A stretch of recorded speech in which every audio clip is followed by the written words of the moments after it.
Meron lang akong iaano. Ako, pag kang iiyak, nako, pag ikaw umiyak, wala na. Hindi pangihila pababa ang pagpupuna. Kumuha ka din naman ho ng clip sa akin. Wala na ako kasi. Hindi! Naglabas na si Wamo sa kanyang apology video or explanation video. Alam nyo naman na expert tayo sa ganyan. Watashi tachi no fukai rikai o eru tame ni video sakusei suru sai ni wa 17 minutes. So, sige, panoorin natin. Baka bias ako eh. Baka nakihila lang tayo pababa eh. Pero yung akin talagang sa loobin, mamaya sa video ko ilalathala. Hinuhusgahan agad ako na magnanakaw. Hinihila pa ako pababa. Ayun na nga. Sabi ko na eh.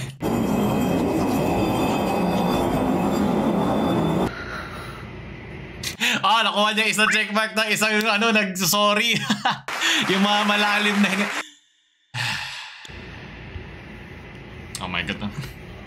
Ayun na, ito normal to eh. Pag gagawa ka ng apology video, yung marami kang manin sa mukha. Pinagdaanan na natin to lahat. Gumawa na nga tayo ng review na apology video nung nagkaroon din tayo ng issue. Kaya naiintindihan ko to eh. Kaya gusto ko talaga tong pasukin ng isang neutral na perspective.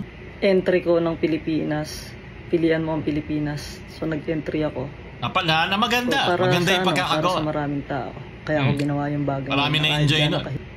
Gumawa ako ng ganun para maipakita natin sa Pilipinas na kung ano ba talaga yung kultura na mayroon tayo rito, no?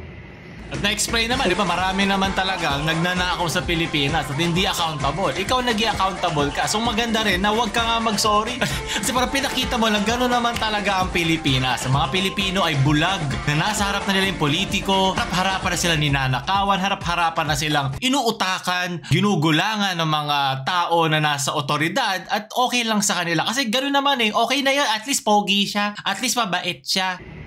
Wamos stole my video. Okay. Si Jack 73 to. Medyo nasaktan ako doon. Pero yung sa akin lang sana, nag-message na lang sana, hindi na sana nag-post sa social media, no? Sandali. Bakit problema niya yun? Una ka nagsabi, nagbigay ka ng effort. Naghanap ka ng mga tao para bigyan ka ng ganitong klaseng mga damit. Kasama na din dapat sa proseso na yun yung paghahanap ng taong yun. O kung sino man niya o sino man yung gumawa. Ito ay galing sa tao na nagnanakaw ng mga memes sa internet. Okay? Iba naman kasi yung memes, iba naman ang artist, iba naman ang mga videographers. Kasi ang memes kasi galing din naman sa nakaw yan. Pero nagbibigay ako ng extra effort, hanapin o at least i-search sila at ilagay sa description, mabigyan ng tamang annotation kahit papano. Hindi ako perfecto, minsan may malalagpasan ako, minsan hindi ko alam naggaling pala. So, actually, hindi ho ako yung may kasalanan dito. Yun na nga. Editor, baba! Hindi ako yung may kasalanan dito. Baba, editor. Videographer. Okay. Editor.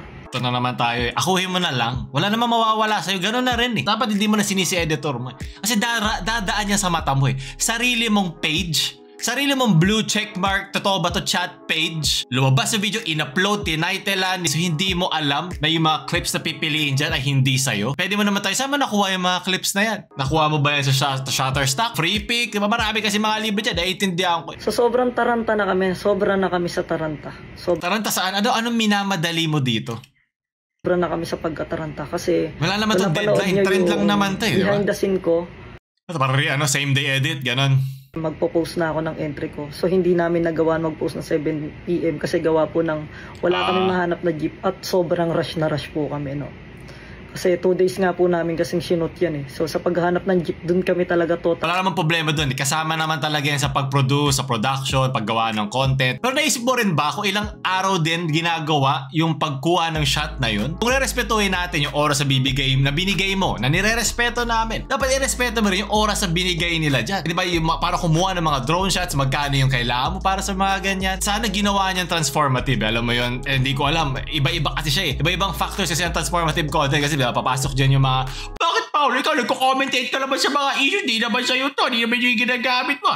Mayroon kasi mga tinatawag transformative content, fair use content, iba-iba yan. Kaya nga, as much as possible, pag ginagawa ko ang mga video natin sa YouTube, mga meme reactions, sinusubukan talaga namin pagandahin pa o dagdagan pa yung nire-reacta namin mga memes. Diba? Wala naman siyang parang rules to follow, pero meron siyang aspects na at least ito ibahin mo, at least ito ibahin mo yung tono, at least ito ibahin mo yung itsura, ito lagyan mo ng ganito effect. Kailangan mo siyang sirain at gawin mong sarili mo. Pero nandun pa rin yung essence mo mismong work. Is nagbibideo po kami. So kung makikita nyo, ayan po, 7 PM po, nasa jeep pa po kami niyan. Nagsushoot pa po kami.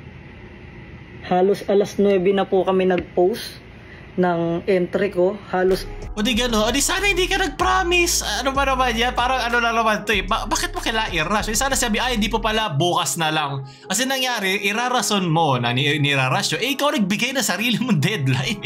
Like meron ba tong parang end of rush sale? Meron ba tong 5-5 sale ng Shopee o Lazada na talagang kailangan kong i-post sa ganitong araw? Trend yan eh. Walang problema doon. Eh, sana wala ka sana ganong issue. So dito sinare niya next na pumunta kanyang bisita ng vape. Ang nag-install po ng video na yon sa entry ko is yung editor ko. Gusto ko yung term na nag-install. Program ba ito? Battle Realms? Counter-Strike? CSGO? Hindi mo na ba kilala isa sa editor mo eh. Alam naman namin na hindi ikaw mag-edit niya. Pero di ba, walang mawawala sa'yo sa pag-ako nung mali. Yung nagsabi po na naninakaw ko po yung video niya. Okay. Parang ikaw po. Ikaw po yung videographer. Okay. Ikaw po yung editor. Okay. Pero yung nasa video mo po, hindi po ikaw. Di ba po? So,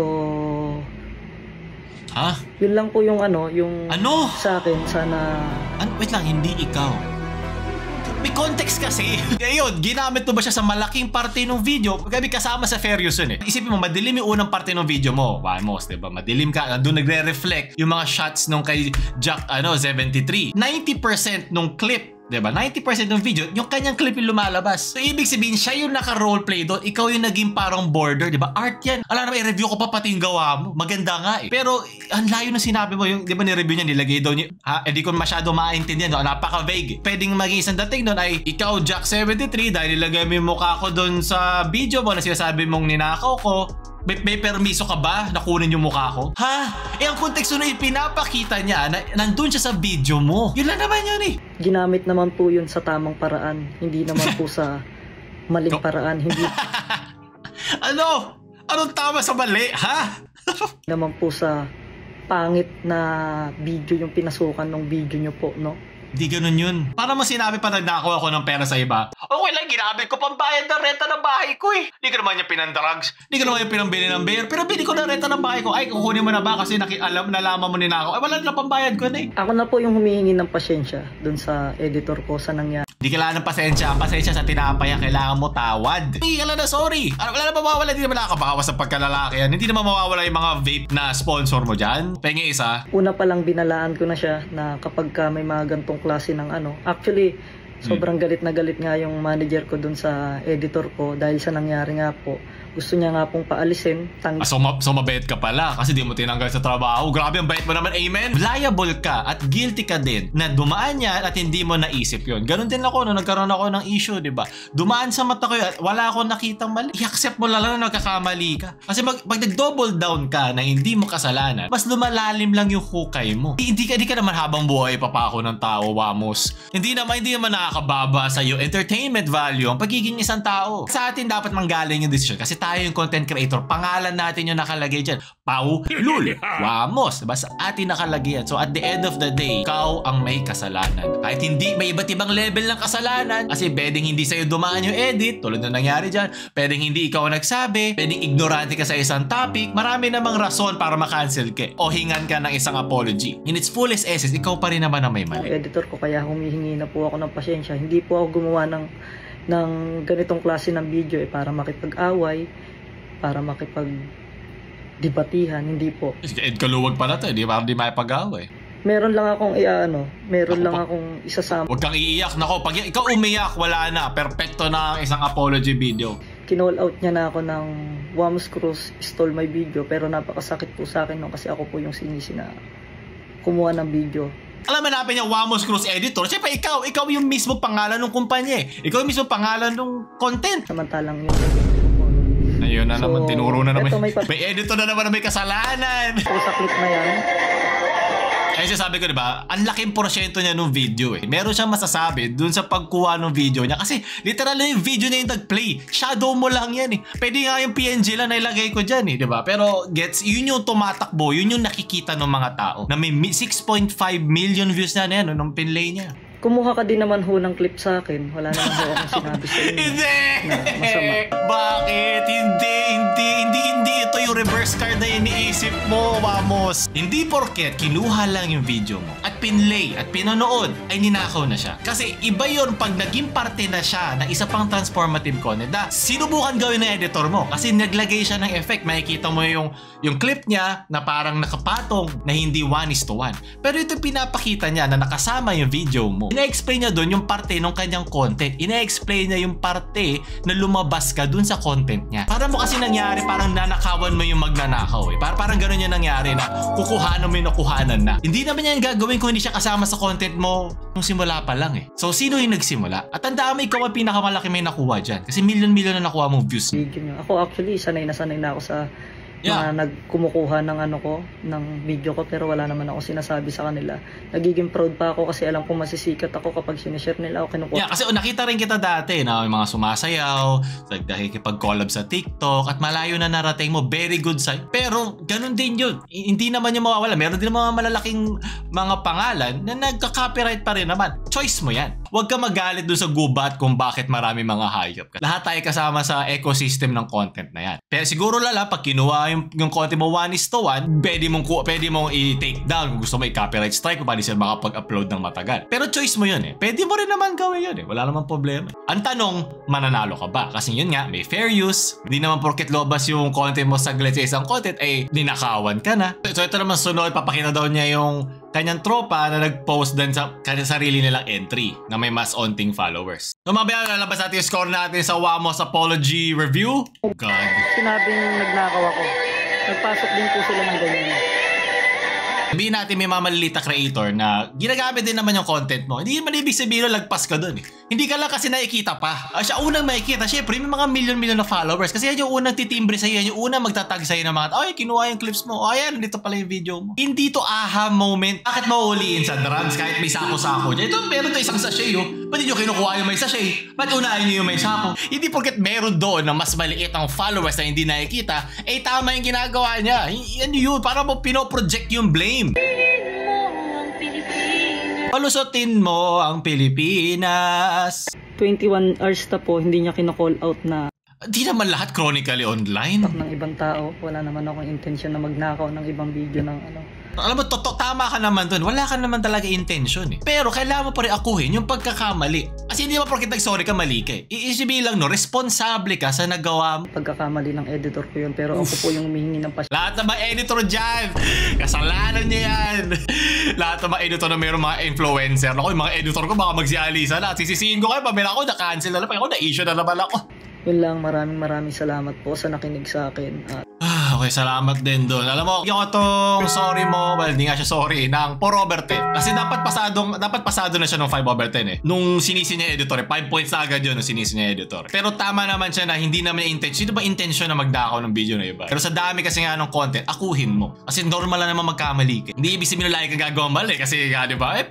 Tanawa lang naman ako eh. Nagkamali lang ako eh. Dapat matuto ka doon. Kailangan ipakita mo sa oras at sa action. Ayun, yun ang ating review ngayon. Siguro maganda na rin na nangyari ito kasi pinapakita din natin na pag pinili mo ang Pilipinas, pinipili mo hindi lang yung mga magagandang tanawin, hindi lang yung mga magagandang babae, hindi lang yung mga masasarap na putahe, hindi lang yung masasarap na punye, pero pinipili mo din yung dumi. Pinipili mo yung mga nagnanakaw, pinipili mo yung mga corrupt sa ating otoridad, pinipili mo yung hirap ng buhay dito. Hindi lang sa pagpili, pero pinupuna mo din yung mga taong yun. Kapag pinili mo ang Pilipinas, pinupuna mo rin ang Pilipino. Pinupuna mo, tinuturuan mo, kinikriticize mo. Hindi pangihila pababa ang pagpupuna. Yan ang resistance. Kahit sa gobyerno meron tayo niyan. Kung isipin mo lang, kung may isang grupo ng tao na pare-pareho ng ideals at walang nagkumokontra sa kanya, lahat ng gusto nila mangyayari. Kahit sa sarili nilang kapakanan, wala kang masasabi dun. Kasi wala nagre-resist. Ganun kaya nga tayo may mga different parties in the government. Ganun din yun. Kailangan natin na may mag-o-oppose. Hindi mag-o-oppose sa trip lang, pero mag-o-oppose na merong laman, na merong ibig sabihin, na merong kahulugan. Wamos, wag mo itapon lang sa nangihila pababa sa'yo. Tinutulak ka pa nga pataas sa mga taong yan mangyayari. Pag pinupuna ka, pag kinikriticize ka, kasi napupush ka na effortan mo, hindi dun sa pag-content create kasi may effort naman eh. Pero yung buong content creation process, double checking, fact checking, diba? Nakakalimutan natin yan. Ito kasi pag lalo tayo nagbibigay na excuse, mas lalo lang lumalalim yung hukay mo. Eh sana nakasampa ka na kung nag-apologize ka lang na maayos. Kasi makakalimutan din naman yan in a week. Di mo kailangan ma-overwhelm dyan. At sana sa isang tao may geto karaming million followers. Di ba 7 million followers? At pag sinasabi mo kasi antindi naman ng backlash ko, well, antindi rin naman sa'yo ng praise eh, di ba? Kasi ang daming tao nakapanood. So i-expect mo kung ganun katindi yung nakukuha mong praise at blessing, ganun din katindi makukuha mong backlash at punishment pa nagkamali ka. Ganun lang talaga ang ating larangan. Wala kang magagawa. Hindi mo pwedeng enjoy it. You know, kuha mong pera, views, attention at fame. Kung hindi mo iisipin na sa likod dyan, meron din yan katapat na parusa pa nagkamali ka. Dapat ikaw yung mas maging malaking tao dyan. Di dapat yung editor mo sumalon yan. Mula sa puso at mula sa editor niya, sorry daw.